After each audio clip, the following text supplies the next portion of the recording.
Gandang buhay mga kabutingting, meron tayong gagawin dito na isang Tecno Pova 4 Pro. Ang problema nito, may crack yung kanyang LCD, ayan o. Tapos angat na siya, ayan o, siguro ng pagkakabagsak o ano, blackout siya ngayon. Kaya ang gagawin natin dito, mag-change LCD na tayo.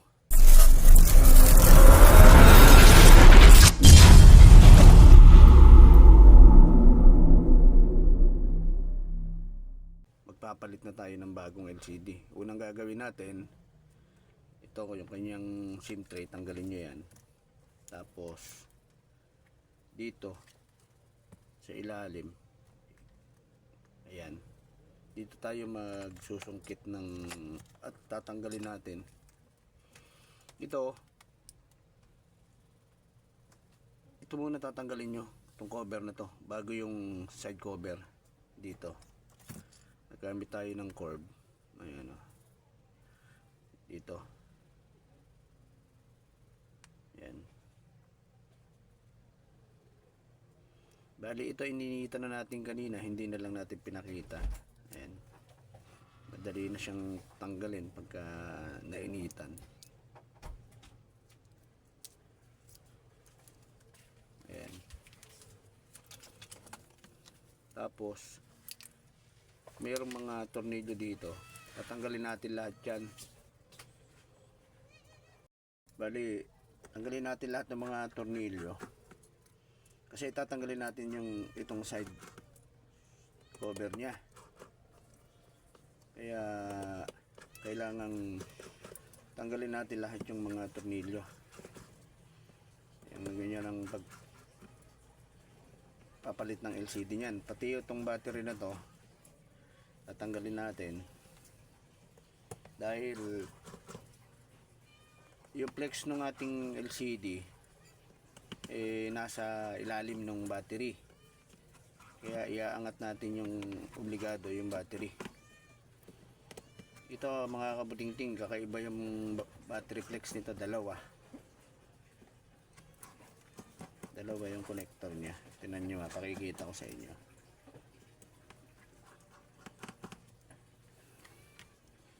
Ayan. Dito ngayon gagamit naman tayo ng ito.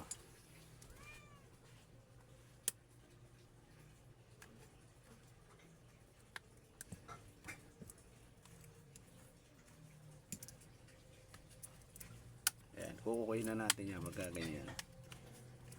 Paikot.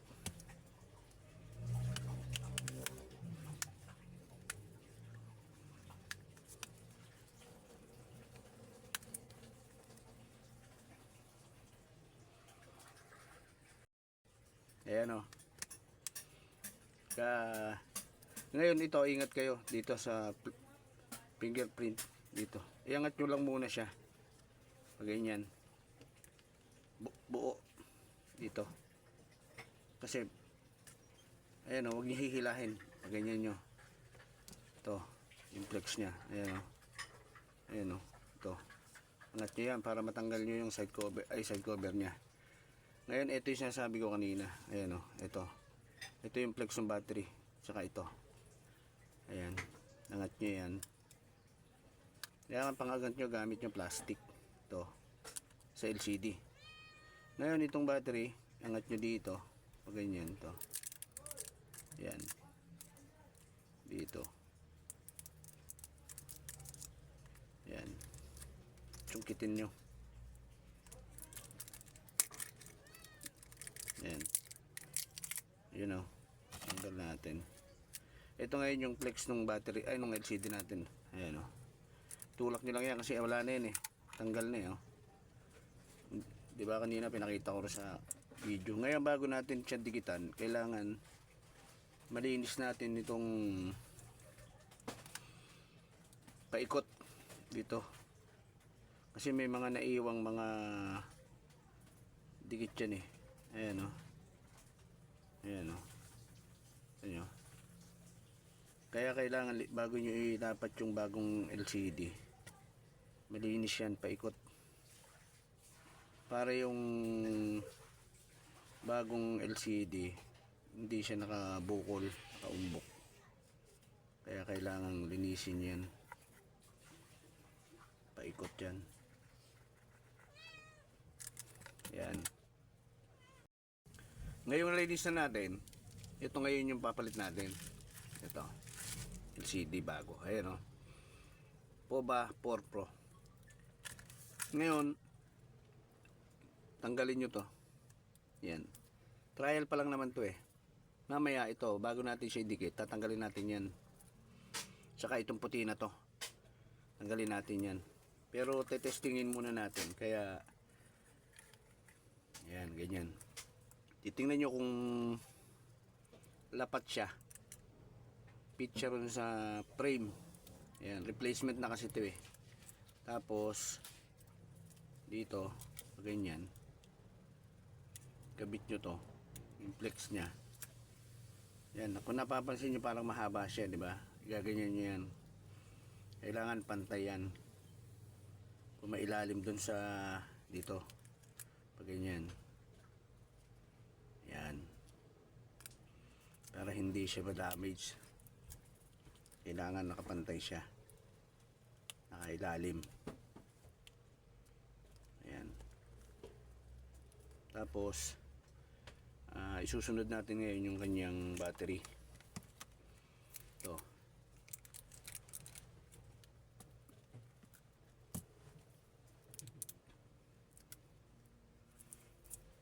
Ito ganyan.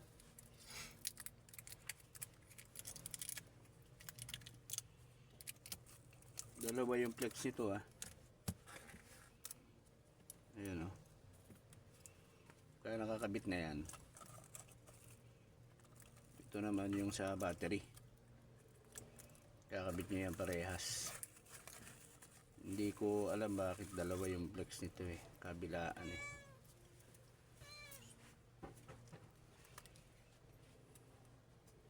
Ayan. Tapos try natin siyang i-on. Ayan.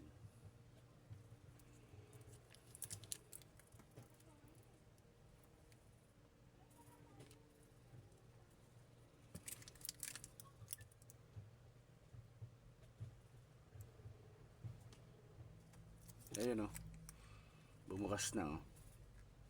Tayo lang natin saglit. Ayan o, meron siyang password. Ngayon pagka may password na ganyan, pindutin nyo emergency. Kung ano yung pipindutin nyo, yun ang lalabas. Ayan o. Ayan. Ganyan pagka may emergency, ay pagka may, ayan o. Yun. Kasi may password siya eh. Pero try natin na kunin yung password dun sa may-ari. Dahil hindi natin na-contact yung may-ari, iniwan lang kasi dito. Ang gagawin natin, hindi muna natin siya ididikit. Ang gagawin natin, tetapan muna natin siya dito. Para lang hindi siya gumalaw. Tapos ipipix na muna natin yung kanyang magagamit naman na ito eh. Kaya simulan natin mga kabutingting. Ganito ang gagawin nyo naman dito. Ito, di ba nandyan yan? Pag ganyan, i-adjust nyo muna ng konti. Pag ganyan, no? Para maikabit nyo ng maayos. Tapos nyo siya iaangat. Ngayon pagka kasi manipis lang siya, nakakatakot siya, di ba? Ayan, no? Ipantay nyo lang siya. Pag ganyan. Para maikabit nyo ng maayos. Ayan. Sa fingerprint yan eh. Ayan. Tapos ikakabit na natin yung side cover. Ayan. Ganyan. Ayan. Kakabit na rin natin yung kanyang mga tornilyo. Tapos lalagyan natin siya ng tape.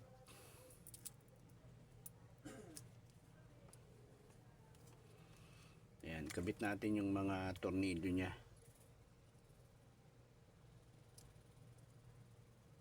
para magamit ng may-ari. Ngayon pagka na testing niya na okay, saka natin siya bubuin ulit ng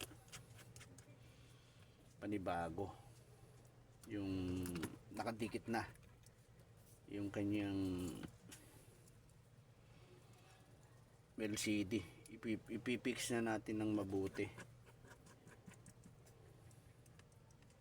Hindi kasi natin makontak yung may-ari ng cellphone. Hindi natin pwedeng idikit agad dahil may posibilidad na may problema yung LCD kinabit natin. Dahil replacement lang ito, hindi na natin maibabalik dun sa ating pinagkuhanan, tayo ay malulugi. Yan. Kaya kung ikaw ay napadaan sa aking channel, like and comment, please subscribe and click mo ang notification bell para maging updated ka sa mga susunod na video. Yan. Ito po ay full tutorial Tagalog video. Yan. Kung may marinig man kayong English, yun konti lang. Yan. Konti na ilalagay natin tornilyo. Ngayon ang gagawin natin, didikitan natin to paikot. Yan.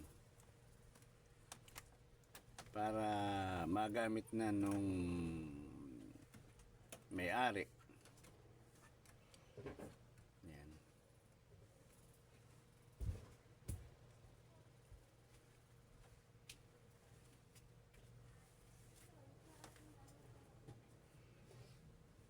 Nagdagan lang natin ng konti para hindi, ayan.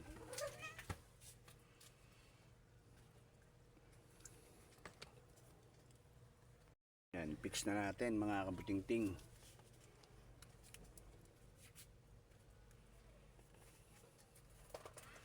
Ngayon lalagyan natin siya ng tape.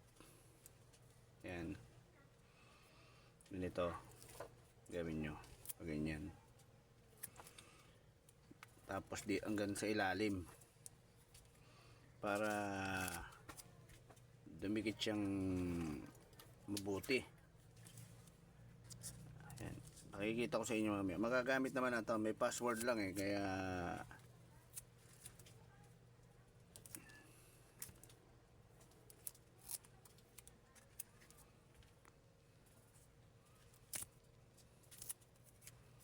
kabit na natin yung ganyang SIM tray. Ayan. Tapos kabit natin, lagyan natin ng tape dito. Ayan. Dito. Saka dito.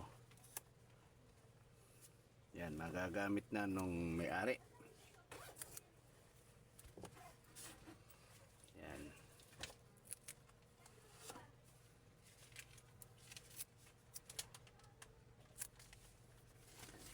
Nakikita ko sa inyo, charge muna natin. Ayan o. Charge siya. Ayan. May password. Ayan o. Kung ano naman yung pinipindot natin, yung lumalabas Gusto lang natin ma-check mabuti ng may-ari. Ayan. Volume yan. Ayan o. Volume, power, yun, yan, magagamit na ng may-ari.